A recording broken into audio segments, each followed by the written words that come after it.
हा रोड मित्रांनो गारवाडीकडे हा रोड जातो. मित्रांनो पाऊस सकाळपासून या ठिकाणी पाऊस होता, परंतु मित्रांनो आता हा पाऊस बंद झाला. असले खतरनाक हिरवेगार डोंगर, झऱ्यांना पाणी, एकदम मस्त वातावरण, एकदम छान असं वातावरण आहे. अतिशय सुंदर असा निसर्ग. मित्रांनो हे डोंगर दऱ्यांमधून जाणारे रस्ते एकदम खतरनाक आहे. गाडी चालवण्याचा आनंद खरं मित्रांनो या ठिकाणीच भेटतो. मित्रांनो हवेचा आवाज येतो आहे, तुम्हाला आवाज येतो आहे की नाही सांगता येत नाही, परंतु मित्रांनो हवा खूप सुटली आणि या हवेच्या आवाजामुळे आपला आवाज कमी येत असेल असं मला एकंदरीत वाटते.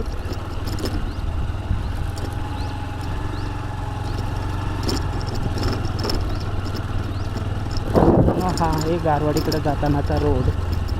बघू शकता मित्रांनो खड्डे बघून आपल्याला गाडी चालवावी लागते. गावांमधून मित्रांनो असेच रस्ते असतात. गावी मित्रांनो सगळ्या लोकांची सध्या भात लावणी हा काम सुरू आहे. पावसाळ्यामध्ये मित्रांनो भात लावणी यामुळे या ठिकाणी भरपूर होते.